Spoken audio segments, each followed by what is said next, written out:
السلام عليكم ورحمة الله. أسعد مرة أخرى بلقائكم في الجمهورية الثانية لمواصلة حديثنا الذي كنا بدأناه في قراءتنا النقدية والتاريخية والفكرية لتاريخ الجزائر المعاصر الممتد على مدى قرن من الزمن 1910-2010،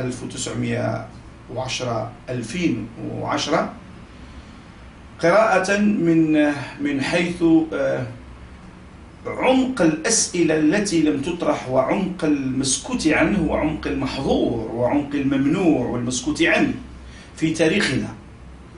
هي قراءة إذن موازية للتاريخ الرسمي الذي أجهض به التاريخ الحقيقي في الجزائر، والذي شكل إلى أبعد مستوى المخيال الجماعي خاصة في المنظومات السياسية والتربوية وما إلى ذلك، مخيال الجزائريين الذي تأسس على الزيف وعلى المكذوب وعلى كل ما هو ربما غير حقيقي أو فقط جزء من الحقيقة أو حقيقة تساعد نظام الحكم أو السلطة السياسية في ظرف ما من ظروف التاريخية. كنا توقفنا في 1999 وتابعتم بالتأكيد هذه القراءة وقدمتم وجهات نظركم،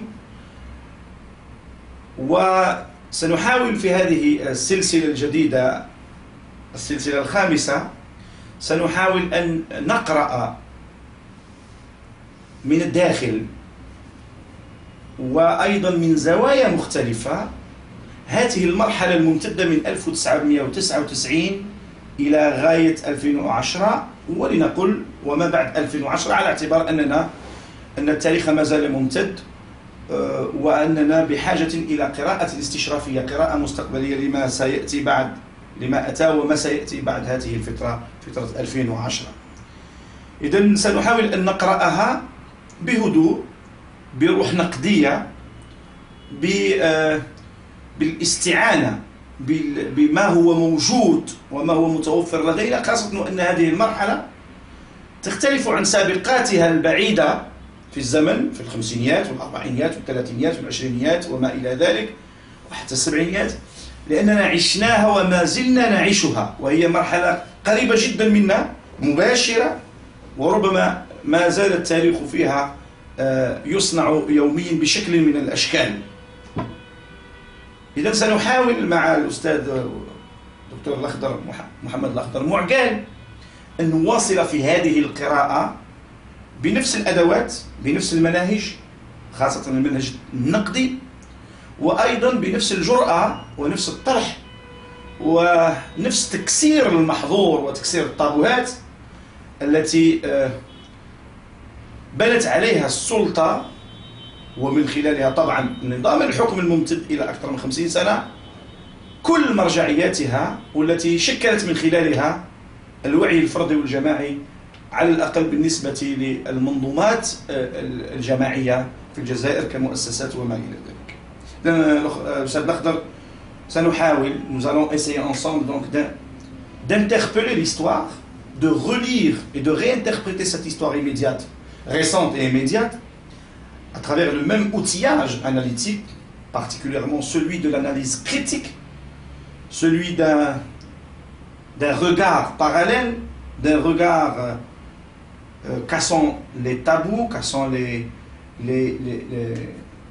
moules dans lesquels on a voulu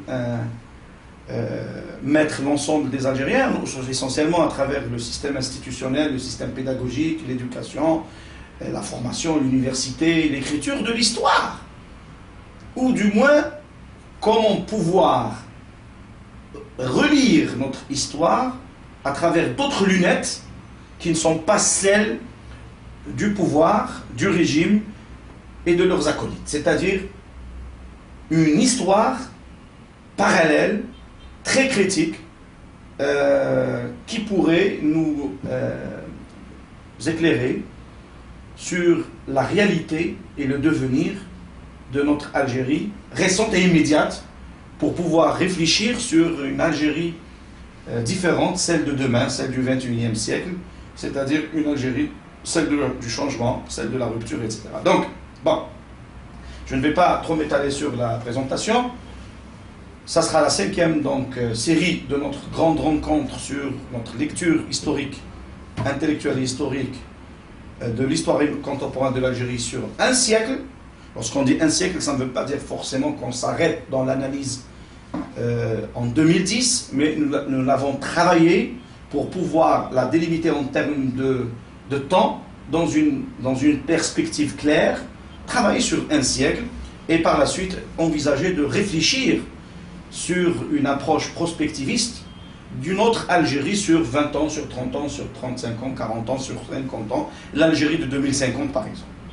Voilà grosso modo la problématique. Et là, nous allons revenir, si tu permets, c'est l'Akhdar, nous allons revenir sur la fin des années 90.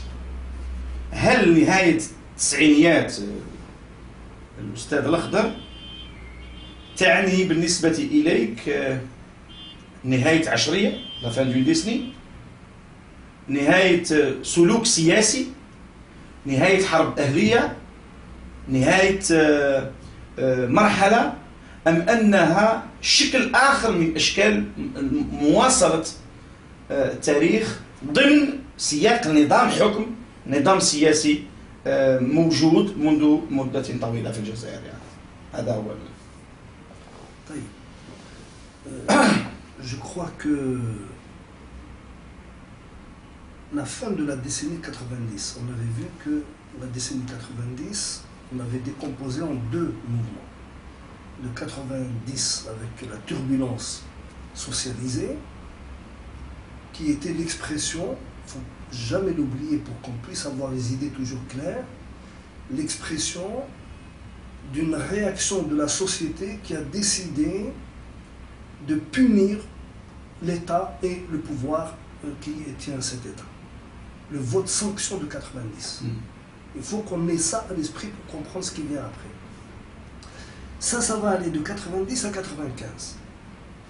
De 90 à 95, c'est cette période trouble, beaucoup d'assassinats, beaucoup de tueries, des assassinats troubles, comme celui de Qasem Marbah, dont nous avons parlé. D'abord celui de Boudiaf, bien entendu. Ensuite celui de Qasem Marbah, qui ont un lien, on ne va pas revenir sur ça, mais on l'a beaucoup développé. Il y a un lien entre les deux, parce que Marbah s'était rapproché de Boudiaf et voulait l'accompagner dans une sorte de remise sur route d'un projet républicain et d'une stratégie élitaire. 95, qu'est-ce qui se passe? Il y a un événement majeur qui marque le début de l'année 95, vraiment pour diviser la période de la décennie en deux. C'est juste quelques 6 mois avant la promotion du général-major Zarouel, qui était chef d'état-major des forces armées terrestres. C'était sa promotion pratiquement au poste de ministre de la Défense. Et en 95, en janvier 95, il y a une initiative de l'opposition qui se manifeste. C'est l'initiative Saint-Égidio. Saint-Égidio avec, bien entendu, le FNL. Ce qui est très curieux, c'est le FNL, parce que le secrétaire général du FNL de l'époque... Juste pour préciser, c'est l'Akhdar, juste pour qu'il n'y ait pas d'équivoque dans la tête de nos amis, c'est que Zarouel, en 94, il a été chef d'État. Oui. Il a été exactement, c'est ce que je voulais préciser, il a été donc chef d'État jusqu'à 94, avec la conférence du dialogue national, jusqu'à 95, jusqu'à novembre 95, là où il est devenu président de la République à travers une élection présidentielle que nous avons déjà développée. Donc. Exact. Toi, tu parles en fait de chef de l'État. Le chef de l'État, la période de chef de l'État. Exactement. C'est la période de chef de l'État. Donc nous avons vu fin 94 l'affaire du détournement d'avion, première grande tentative de déstabilisation, suivie immédiatement à quelques semaines près par la conférence de Saint-Égidio, qui a réuni un certain nombre de gens. D'abord le secrétaire général du parti du FNL, parce qu'il était encore en action, en activité, il était au secrétaire général du FNL, Mahdi, Aïd Ahmed, Ben Bella, Jaballah, comment s'appelle, ce qu'on appelle communément les réconciliateurs. Les réconciliateurs de manière générale. Bon. Donc, cet événement est un événement important. Il est important parce qu'il pose le problème, qu'on soit pour ou contre, peu importe, c'est pas, il faut l'expliquer, le comprendre la nature de cette initiative. C'était de dire la voie éradicatrice n'a pas abouti. Et elle ne peut pas aboutir. Il faut donc ouvrir une perspective de mettre autour d'une table les protagonistes.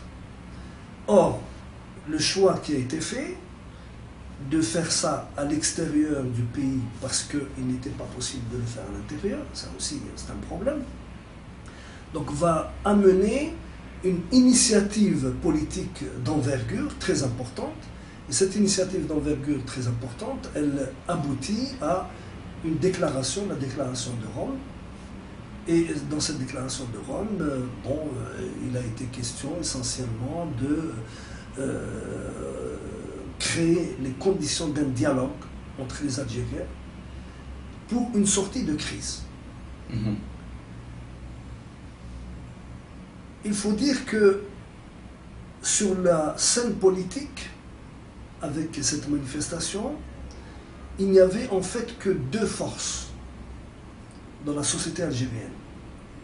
La force de proposition, qui est celle-là, et la force de conservation, et non pas de conservatisme, je vais l'expliquer, qui était incarnée par la puissance militaire, l'armée, essentiellement, mais une armée qui n'est plus dans le sillage de celle qui a pratiquement organisé l'interruption du processus électoral. Ce sont deux moments différents, totalement différents. Cette armée avec le général-major, chef de l'État Zaroual, a été sensible d'une certaine manière à cet appel à une réconciliation nationale et à trouver une solution parce qu'il y a eu beaucoup de tueries, il y a eu beaucoup d'assassinats, il y a eu beaucoup de destruction, c'est la période où le tissu industriel a beaucoup souffert avec les explosifs, avec les attentats, etc. Bon. L'initiative que va prendre l'armée, et on l'avait discuté la fois dernière, c'était de dire il faut casser la tripolarité du pouvoir en Algérie. La tripolarité du pouvoir en Algérie, c'est, je le rappelle, on en avait parlé, mais il est important de le rappeler, une polarité politico-administrative, il y a une polarité sécuritaire qui avait tendance à devenir de plus en plus autonome depuis la fin de la période de Chadli jusqu'à pratiquement l'arrivée du général-major Zaroual, et la polarité politique qui, sur le plan interne, avait fondu, parce qu'il n'y avait plus en fait d'opposition interne, il y avait une opposition marginalisée, une opposition qui allait se manifester avec cette initiative. C'était du début janvier, je crois, c'était le 5 ou le 6 janvier 1995 exactement. Donc cette tripolarité, l'armée qui, avec le projet de Zaroual, on l'avait déjà dit, c'était essayer de revenir au processus électoral et reconstitutionnaliser la vie politique algérienne. Oui, on l'a déjà développé. Reconstitutionnaliser, réinstitutionnaliser l'État. Réinstitutionnaliser l'État et reconstitutionnaliser la vie politique, les processus. Avec cette perspective, d'éteindre l'incendie qui ravageait le pays, d'une part, relancer l'économie, sortir le pays de l'isolement dans lequel il avait été pratiquement contraint et retenu. Avec ces trois objectifs, qui étaient des objectifs importants, il faut dire que l'armée a été pratiquement, à son corps défendant, obligée de prendre les rênes du pouvoir. Pourquoi? Parce que en 1994, je crois au mois de mai ou du mois de juin 1994, la presse s'est fait l'écho d'une rumeur qui devenait de plus en plus importante et prenait l'allure d'une information. C'était que les généraux étaient à la recherche de quelqu'un, à la recherche d'un homme, comme ça s'est passé avec Boudiaf. Mais avec Boudiaf, ça n'avait pas marché. C'était quelqu'un qui, sans doute, même en étant algérien, en étant patriote algérien, il venait de l'extérieur du système. Là, il fallait trouver quelqu'un du système. Et ce quelqu'un du système, c'est quelqu'un qui vient de loin. Parce que, et son nom a été donné, il s'agit d'Abdelaziz Bouteflika. Abdelaziz Bouteflika, pourquoi il a été choisi? Et par qui? Ça, c'est une question très importante qu'il faut absolument clarifier. Abdelaziz Bouteflika, d'abord, c'est un homme du système algérien qui, avant de disparaître de la scène politique, a fait 20 ans d'activité politique avec responsabilité ministérielle. De 1962 à 1982, où il a été pratiquement éliminé et jeté de la rue, avec tout ce que l'on sait. Donc, il a derrière lui une vingtaine d'années, dont une bonne dizaine, sinon un peu plus, en tant que ministre des Affaires étrangères, c'est-à-dire... Pendant 15 ans. Pendant 15 ans. Il a été ministre des Affaires étrangères pendant 15 ans. Selon les critères de l'ancienneté, les critères de l'expérience et les critères de l'endurance, c'est quelqu'un qui normalement réunissait tous les critères de la compétence mise au service de la sortie de l'Algérie, de son isolement et de la situation dans laquelle elle se trouvait, du moins sur le plan des relations internationales. Voilà quoi c'était lié son truc. Donc, quand le nom de Bouteflika sort, et là tu parles, je précise bien, de 1994, lors de la conférence du dialogue national, avant même l'arrivée de Zeroual. D'ailleurs, Zeroual lui-même avait suggéré, avait accepté l'idée que Bouteflika, mais à cette époque-là, on dit clairement, et tout le monde le dit clairement, je ne peux gouverner un pays à 9 $ le baril, voilà. Dixit Abdelaziz Bouteflika. Il n'a pas voulu jouer le jeu d'un pays à terre. Non, un pays à terre et un pays qui est pratiquement dans l'isolement le plus total. Et cessation de paiement, isolement, pression internationale, terrorisme à l'intérieur, déstabilisation. Mais 94, de l'affaire du détournement d'avion, on en a beaucoup parlé, et je crois qu'il faut la garder à l'esprit.